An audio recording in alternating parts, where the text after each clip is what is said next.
आज का हमारा टॉपिक है non homogeneous differential equation with constant coefficient. इसके पहले भी दो मेथड कराया, एक मैंने करवाया इन्हीं को सॉल्व करना by method of variation of parameter, एक कॉची लीनियर इक्वेशन, और तीसरा है बाय मेथड ऑफ अनडिटर्मिनेंट कोएफिशिएंट। यानी कि non homogeneous differential equation with constant coefficient को तीन मेथड से हम सॉल्व कर सकते हैं। दो मैंने पहले करवा दिए और ये थर्ड है अनडिटर्मिनेंट। अब जैसे आपको फर्स्ट क्वेश्चन में स्टेटमेंट दिया है y double dash y plus y double dash plus y is equal to x, तो हम इसे सॉल्व कैसे करेंगे? पहले हम इसकी सिंबॉलिक फॉर्म लिखेंगे, D square plus 1 y is equal to x. Auxiliary equation लिखेंगे, D square plus 1 is equal to 0, तो D square is equal to -1, तो D square is equal to iota, तो d is equal to plus minus iota हो जाएगा। तो यहां से हमारे पास वैल्यूज आ गई प्लस माइनस आयोटा, इसे मैं लिख सकती हूँ 0 प्लस माइनस आयोटा। तो हमारे पास कॉम्प्लीमेंट्री फंक्शन आ गया c1, ठीक है, sorry c1 cos x plus c2 sin x, ये आ गया कॉम्प्लीमेंट्री फंक्शन आ गया। अब बाय मेथड ऑफ अनडिटर्मिनेंट कोएफिशिएंट हम इसको पर्टिकुलर इंटीग्रल सॉल्व करेंगे पर मेथड ऑफ अनडिटर्मिनेंट कोएफिशिएंट। तो अनडिटर्मिनेंट कोएफिशिएंट्स के लिए हमारे पास जिस तरह का कॉम्प्लीमेंट्री फंक्शन आता है, ठीक है, अब ये तो हमारे पास कॉम्प्लीमेंट्री फंक्शन हो गया। यहाँ राइट पे जो भी QX होगा उसे देख के हम अनडिटर्मिनेंट कोएफिशिएंट्स की इक्वेट करेंगे। तो ये एक लीनियर है, अगर लीनियर होगा तो आप AX प्लस B लेट करोगे, ठीक है। अगर क्वाड्रेटिक होगा तो आप AX square plus BX plus C let करोगे, यानी कि जितनी इसकी पावर होगी उतनी ही पावर का कोएफिशिएंट लेट करो, एक पॉलिनोमियल लेट कर लोगे और लास्ट में ABC की वैल्यूज निकालोगे, ठीक है। तो पहले मैं आपको बता रही हूँ X वाली टाइप, ठीक है। अब मेरे पास यहाँ है X, तो अब मैं फॉर पर्टिकुलर इंटीग्रल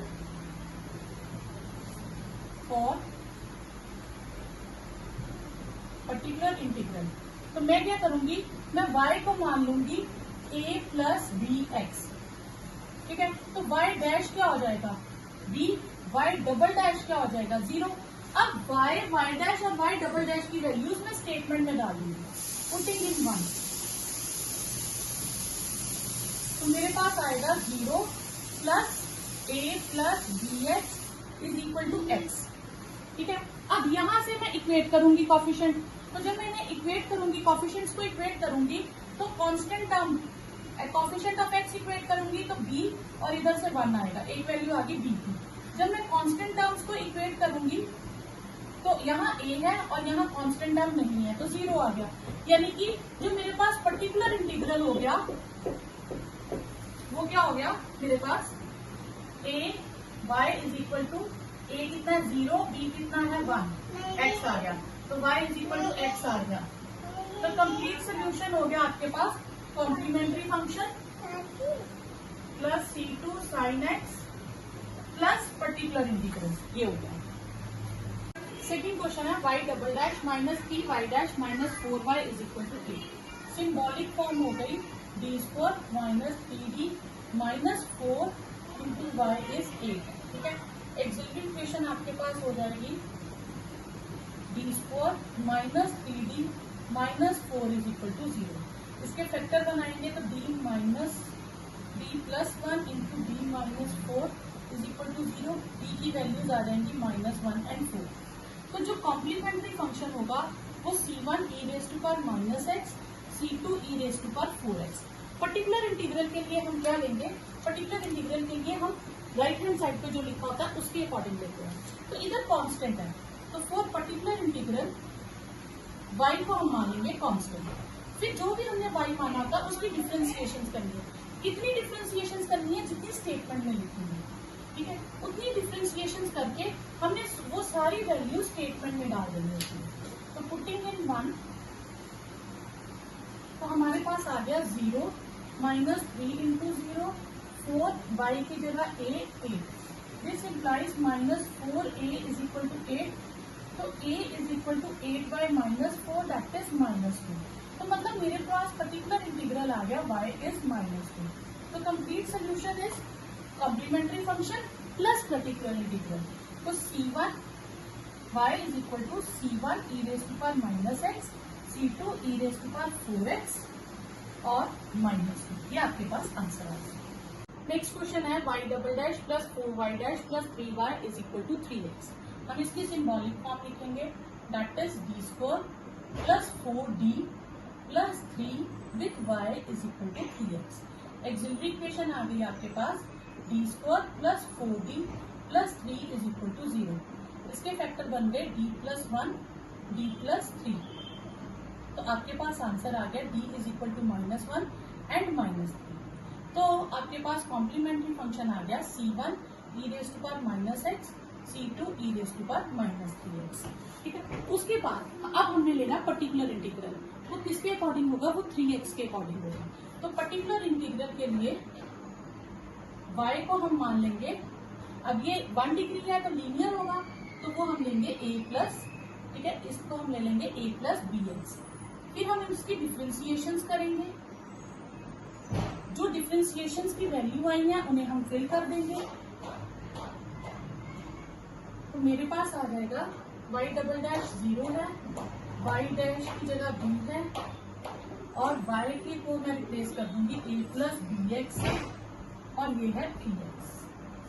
तो ये आ जाएगा 4b plus 3a plus 3bx is equal to 3x। अब मैं कॉफिशिएंट इक्वेट करूंगी, कॉफिशिएंट ऑफ x, यहाँ से आएगा 3b और यहाँ से आएगा 3। ठीक है, तो यहाँ से अगर मैं सॉल्व करूँ तो b की वैल्यू आ गई 1। फिर कांस्टेंट टर्म लेंगे, कांस्टेंट टर्म में हमारे पास 4b प्लस 3a आएगा और इधर 0 आएगा, तो b को मैं रिप्लेस कर दूंगी 1 से,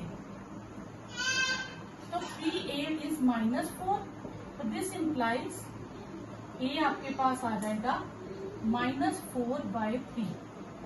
क्लियर, यहाँ से a आ गया। तो पर्टिकुलर इंटीग्रल आपके पास आ गया y is a plus bx। तो कंप्लीट सोल्यूशन हो गया complementary function c1 e raise to power -x, c2 e raise to power -3x -4/3 plus x। Next question है y double dash minus y dash minus 2y is equal to 2 e raise to power 3x। अब इसकी हम symbolic form लिखेंगे, d square minus d minus 2 with y is 2 e raise to power 3x। Auxiliary equation हो जाएगी d square minus d minus 2 is equal to 0। तो यहाँ से मेरे पास फैक्टर्स बन जाएंगे d plus 1 into d minus 2। तो मेरे पास d के दो आंसर आएंगे -1 एंड 2। तो कॉम्प्लीमेंट्री फंक्शन हो गया c1 e raise to power -x, c2 e raise to power 2x। फिर फॉर पर्टिकुलर इंटीग्रल, और पर्टिकुलर इंटीग्रल मैंने अभी आपको क्या कहा था, हम किसके अकॉर्डिंग लेते हैं? जो राइट हैंड साइड पे होता है। अब राइट हैंड साइड पे हमारे पास e की फॉर्म में है, ठीक है, तो हम पर्टिकुलर इंटीग्रल e की फॉर्म में लेंगे, constant with e raise to power 3x। ठीक है, अब मैं इसकी डिफ्रेंसिएशन करूंगी, a 3a e raise to power 3x, y double dash 9a e raise to power 3x। ये सारी वैल्यूज मैं फिर इक्वेशन में भर दूंगी, इसे 1 नाम दे दूंगी, पुटिंग इन 1, तो ये आ जाएगा 9a e raise to power 3x, 3a e raise to power 3x minus 2 e raise to power 3x is equal to 2 e raise to power 3x। अब यहाँ से दोनों तरफ से e raise to power 3x common लेके cut जाएगा, मेरे पास रह जाएगा 9a minus 3a minus 2 is equal to 2। ठीक है, तो ये मेरे पास कितना आ जाएगा, 2a भी है यहाँ, तो 6 माइनस 2 4, a इज 2, तो a की वैल्यू मेरे पास आ गई 1/2। ठीक है, तो पर्टिकुलर इंटीग्रल हो गया y is equal to 1/2 e raise to power 3x। यहाँ पे मैंने वैल्यू डाला। ठीक, तो कंप्लीट सोल्यूशन आ गया y is equal to complementary function plus particular integral. तो ये आपके पास आंसर है। नेक्स्ट है y double dash minus 4y dash plus 4y is equal to 7 sin x minus cos x। ठीक है, तो यहाँ से हमारे पास आ जाएगा सिंबॉलिक फॉर्म आ जाएगी d square minus 4d plus 4 into y is 7 sin x minus cos x। तो एक्सिलरी इक्वेशन हो गई हमारे पास d square minus 4d plus 4 is equal to 0, तो हो गया डी माइनस 2 का होल स्क्वायर इज 0। तो डी की वैल्यूज मेरे पास आ गई 2, 2 एंड 2। तो कॉम्प्लीमेंट्री फंक्शन हो गया C1 plus C2x e raise to power 2x for particular integral. Particular integral हम y को क्या रख सकते हैं, राइट हैंड साइड को देखे। इसमें साइन कॉस की फॉर्म है, तो हम इसे साइन कॉस की फॉर्म में लेट करेंगे b cos x, a sin x plus b cos x। तो साइन कॉस में लेट कर दिया। अब सेम वैसे ही डिफ्रेंसिएशन करेंगे, तो a cos x minus b sin x। फिर डबल डेरिवेटिव करेंगे, minus a sin x minus b cos x। फिर ये सारी वैल्यूज हम इक्वेशन 1 में फिल कर देंगे। तो पुटिंग इन 1, तो यहाँ पे लिटिल वन कंफ्यूजन हो जाती है, ध्यान से। y डबल डैश आ गया minus a sin x minus b cos x minus 4 के साथ a cos x b sin x, और फिर 4y के साथ ये डाल देंगे 4a sin x plus b cos x is equal to 7 sin x minus cos x, 7 sin x minus 4 minus cos x। अब यहाँ से हम sin x और cos x के कोफिशिएंट को इक्वेट करेंगे। पहले मैं sin x की टर्म्स को करती हूँ, minus a plus 4b plus 4a is equal to 7। ये आ जाएगी, तो ये आ जाएगा आपके पास 3a plus 4b is equal to 7। फिर हम cos x के कोफिशिएंट को इक्वेट करेंगे। cos x के कोफिशिएंट्स आ जाएंगे minus b minus 4a plus 4b, और cos का कोफिशिएंट है राइट हैंड साइड पे माइनस 1। ठीक है, तो ये आ जाएगा माइनस 4a plus 3b is equal to minus 1। अब ये दो इक्वेशंस को लीनियर इक्वेशंस एलिमिनेशन मेथड से हम सॉल्व कर सकते हैं। तो इसे हम 4 से करें, इसे 3 से करें, तो 12a 16b 28 minus 12a 9b minus 3 add कर दें, 25b इज 25, तो b की वैल्यू आ गई 1। तो a की फिल करेंगे, तो a की आ जाएगी हमारे पास, यहाँ से b की आ गई, तो a की भी 1 आ जाएगी हमारे पास वैल्यू।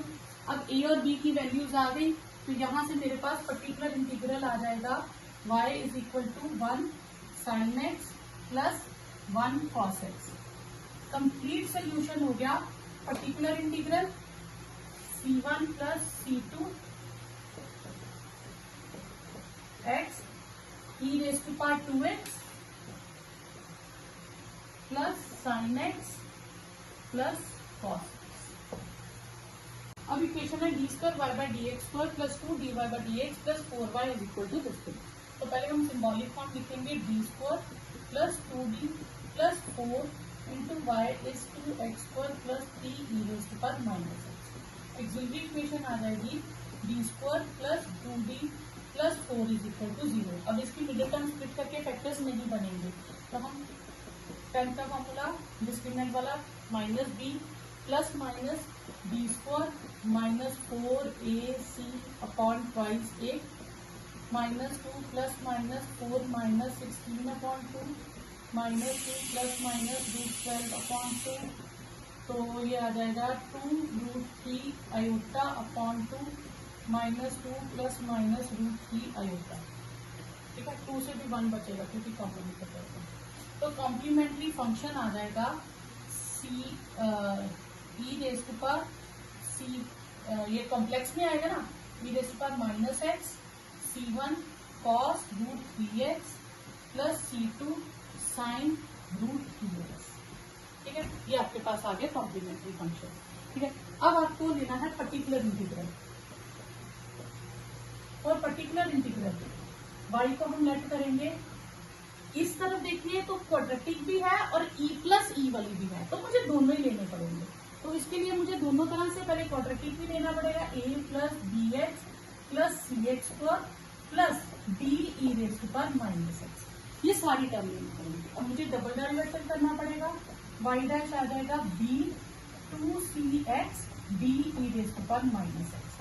वाई डबल डैश आ जाएगा twice C plus B E raise to power minus x. Putting in one, first में फिल करते हैं तो हमारे पास आ जाएगा 2c b e raise to power minus x plus 2 times b plus 2c x b e raise to power minus x plus 4 times a plus B x plus c x square b e raise to power minus x is equal to 2x square plus 3 e raise to power minus. अब हमें बस इसमें से a b c और d की values निकालनी है, ठीक है। पहले मैं e raise to power minus x वाले इक्वेट करूंगी। यहाँ से d है, यहाँ से माइनस 2d है, ये 4d है और ये 3 है, ठीक है। तो ये मेरे पास आ जाएगा 3d इज इक्वल टू 3, तो d की वैल्यू आ गई 1। ये मैं हाईलाइट कर लूंगी ताकि मुझे बाद में काम आ जाए। अब हाईएस्ट कोफिशिएंट से इक्वेट करेंगे। पहले एक्स स्क्वायर से, हमेशा हाईएस्ट से शुरू करना है। एक्स स्क्वायर का कोफिशिएंट ये सिर्फ ये है, ठीक है। 4c इज इक्वल टू 2, ठीक है। तो c की वैल्यू कितनी आ जाएगी मेरे पास 1/2, ये c आ गई। फिर x का इक्वेट करेंगे, ये है 4c 4b और उधर x वाली टर्म ही नहीं है, तो this means b is equal to minus C, तो b आ गया -1/2, ये भी आ गया। फिर कांस्टेंट को इक्वेट करेंगे, twice c twice b 4a is equal to 0। इसमें से b और c की वैल्यू भरेंगे तो a की वैल्यू आ जाएगी मेरे पास, ये हाफ तो कट गया, ये माइनस हाफ ये भी कट गया, प्लस माइनस माइनस कट गया, तो 4a इज इक्वल टू 0, तो a की वैल्यू आ जाएगी 0। तो पर्टिकुलर इंटीग्रल आपके पास हो गया y इज a 0 है, b minus half x, c half x square plus में, और d है हमारे पास 1 e raise to power minus x.